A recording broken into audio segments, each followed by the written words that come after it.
1000 लोग बैठेंगे, hunger strike करेंगे और हम मंत्री को चेंज कर देंगे आने वाले टाइम पे। ऐसे अभी एजुकेशन मिनिस्टर को लेके कल रेलवे मिनिस्टर को होगा, ऐसे तो फिर भाई नेपाल से बदतर हालत हो जाएंगे। और दूसरा भाई इन्होंने जो 3 इडियट मूवी बनाई थी, 3 इडियट मूवी में इन्होंने बताया था कि ये जो सोनम वांगचुक जी हैं, जो ये इन्होंने अपनी डिग्री किसी सेकंड पर्सन को दी थी। तो वो बंदे ने जब रिसेंटली आमिर खान ने भी कह दिया कि नहीं यार वो उसके ऊपर रियलिटी के ऊपर नहीं है, इसकी ट्रू बेस नहीं है। तो मतलब ये हम जैसे आदमी को चूतिया बना रहे हैं। जब अब सीन चल रहा है तो लोगों को अब कह रही है हाँ यार ये तो उसके रिगार्डिंग ही नहीं है। सब बिल्कुल ही ऑपोजिट कर दिया कि ताकि ये कोई पॉइंट को उठा ही ना सके आने वाले टाइम में। तो मतलब कुल मिला के जहां तक मैं आपका क्वेश्चन समझ पा रहा हूँ, आपका क्वेश्चन ये है कि अगर बाई चांस 1000-1200 बंदे बैठ के हंगर स्ट्राइक करके एक बहुत बड़े एजुकेशन मिनिस्टर को हटा सकते हैं, तो अगर ये सही है तो इसका मतलब कल को तो रेलवे भी हट जाएगा, वो भी हट जाएगा। आपका ये कंसर्न है और आप बोल रहे हो कि नेपाल जैसी हालत हो जाएगी। अब इसमें मेरा क्या मतलब कि ओपिनियन है, मेरी पर्सनल ओपिनियन ये है कि नेपाल में हुई थी शायद बगावत टाइप, बंदे उतर गए थे सड़कों पे, शायद वो ऑफिस वगैरह तोड़ गए थे। सबसे पहली बात तो ये वाला भाई जहां तक प्रोटेस्ट है मेरे को से पूरा ऑपोजिट लगा। क्यों? क्योंकि ये भाई बंदे चुपचाप बैठे हुए शांति से बात कर रहे हैं। ठीक है। बंदे भूख हड़ताल कर रहे हैं, किसी और को भूखा नहीं रख रहे हैं, शांति से।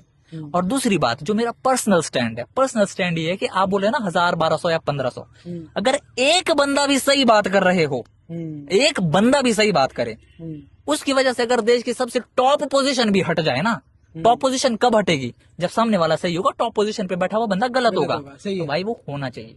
ठीक। अगर वो नहीं होता है तो उससे क्या नुकसान है? उससे नुकसान भाई ये है कि जैसे इन्होंने सोचा आए, ये तो 10-15 दिन कुछ बंदे भूखे रहे और कुछ बंदे बैठे हुए थे, जंतर मंतर पे आए, स्ट्राइक हो गई, खत्म हो गई। जब हम लोग 20 बच्चों की, 20-14, मेरे को भाई एग्जैक्ट डाटा भी नहीं पता, I am very bad with numbers, लेकिन अगर बाई चांस हम 14, 15 या 20 बच्चों की डेथ या फिर सुसाइड जो भी उन्होंने किया, उसके लिए किसी ऐसे बंदे का इस्तीफा भी नहीं मांग सकते, सिर्फ डिजाइन मांग रहे भाई।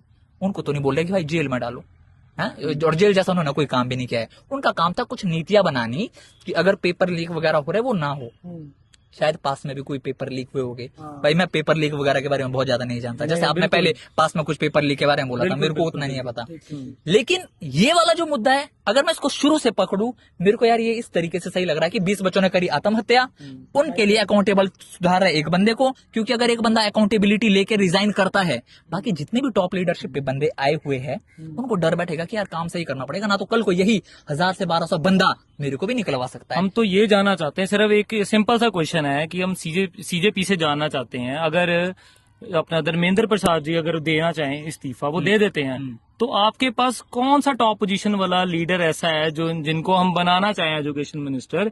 अभी तक ये कोई है इनके पास? दोबारा बनेगा तो फिर बीजेपी में से ही, तो फिर दोबारा अगर आप बीजेपी के खिलाफ हो या आप धर्मेंद्र प्रसाद के खिलाफ हो, इस चीज को भी तो आपको क्लियर करना चाहिए ना, क्योंकि बंदा तो फिर बीजेपी में से निकल के टॉप पोजीशन पे आएगा, तो बात तो फिर वही रही।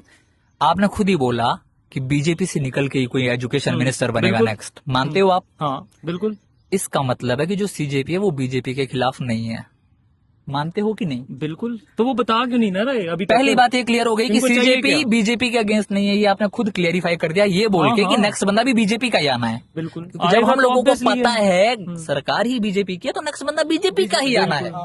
सीजेपी वालों का कंसर्न मेरे हिसाब से ये है, अब सीजेपी मैं तो सीजेपी नहीं हूँ, मैं जस्ट रिप्रेजेंट कर रहा हूँ अपने थॉट्स के थ्रू। बिल्कुल। मेरे हिसाब से सीजेपी वालों का सीन ये है कि चाहे धर्मेंद्र प्रधान अभी नहीं भी होते एजुकेशन मिनिस्टर, मान लो कि मैं होता एजुकेशन मिनिस्टर, मेरा इस्तीफा ले लिया, मेरे बाद आते धर्मेंद्र प्रधान जी, धर्मेंद्र प्रधान जी को ये डर रहता कि यार ओम कुश नाम का कोई बंदा मेरी सिचुएशन पे पहले था, उसके राज क्या ही बोलेंगे, उसके अंडर जो मिनिस्ट्री थी उसमें ये सारे लीक्स हुए, मात्र 1500 चाहे 2000 चाहे जितने मर्जी बंदे हैं जो वहां पे दिख रहे हैं। अगर बाई चांस हम सोशल मीडिया की बात करें तो 22 मिलियन है ना, तो सिर्फ 1500 से 1200 बंदों ने उस बंदे को हटा दिया यहाँ से, क्योंकि उसके मिनिस्ट्री में गड़बड़ हुई है।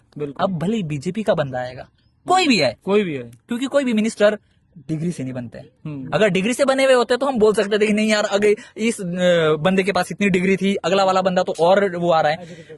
भाई कोई भी डिग्री बिना डिग्री का बंदा आ रहा है, चाहे डिग्री से आ रहा है, कोई भी आए, बट ये डर होना जरूरी है कि जिन बंदों के लिए काम कर रहा है उनके लिए काम अच्छे से करना है, अदरवाइज ये मात्र 1400-1500 बंदे भी हम लोगों को फिर तो अच्छी बात है, फिर तो कोई ना कोई मिनिस्टर बीजेपी से आना चाहिए। अब जैसे लोग बोल रहे हैं कि निर्मला जी आएंगे एजुकेशन मिनिस्टर। अब देखो अगर आप करते हो लोगों की बात, अब वो लोग कौन है मेरे को नहीं पता।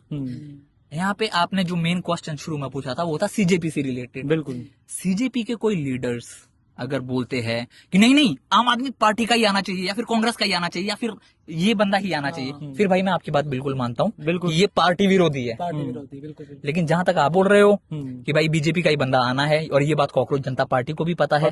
तो फिर मैंने तो यार हाँ, एक फिर तो- इंटरव्यू की रील सुनी थी जिसमें दीपके साहब ये बोल रहे थे कि भाई जब एजुकेशन मिनिस्टर अगले का ही आना है तो बस सिर्फ और सिर्फ अकाउंटेबिलिटी, यानी कि वो जहन में रहना चाहिए कि भाई ये मेरा काम है, मेरे को ये अच्छे से करना है। अगर काम अच्छे से नहीं किया तो चाहे आप बोल रहे हो यार 1000-1500 बंदा, अगर एक भी बंदा सही बात करे तो उसकी बात सुनी जानी चाहिए, बात खत्म। मेरा ये ओपिनियन है। अब आप बताओ ये बात सही है कि नहीं है? अगर 20 बच्चों ने क्या बोलते हैं सुसाइड किया तो उनके लिए किसी को अकाउंटेबल ठहराना चाहिए। तो भाई नहीं, बिल्कुल सही बात है, वो तो आपकी बात सही है। तो भाई बेसिकली हम भी कोई सीजेपी के विरोधी नहीं है, भारतीय जनता पार्टी के सपोर्टर नहीं है। हाँ। हम दोनों भाई हैं, हम न्यूट्रल ही रहते न्यूट्रल हैं, रहते हैं हमारा कि- हमेशा न्यूट्रल रिव्यू हाँ। रहते हैं। हम किसी पार्टी को प्रॉपर सपोर्ट नहीं करते कि ना सीजेपी को ना बीजेपी को। बस हाँ ये है कि हम बट हमें उनसे बस यही एक क्वेश्चन था जिसका आंसर चाहिए था। हाँ, मेरे हिसाब से तो भाई ये है, देखो बहुत से बंदे हो गए जिनको क्या बोलते हैं सही उनकी लगे। जगह पे आना कौन चाहिए यार ये देखो, सबसे बड़ा क्वेश्चन अगर यही है ये पता जो अभी होता- तक किसी ने नहीं पूछा, ना पूछा जा रहा है टीवी पे। सिर्फ यही बता रहे हैं रिजाइन रिजाइन रिजाइन रिजाइन की जगह पे आपको कोई नया बंदा भी तो चाहिए अकाउंटेबिलिटी के लिए। मेरे हिसाब से कौन आ रहा है? ये वाला काम जो है वो हम बीजेपी को ही छोड़ देते हैं, बीजेपी है ना, क्योंकि जब बीजेपी सरकार में तो वो किसको लाना चाहती है वो देख लेते बिल्कुल, हैं। बिल्कुल, लेकिन इनका हटना इसलिए जरूरी है ताकि अगले वाले बंदे को भी जहन में रहे कि काम करना, बात खत्म।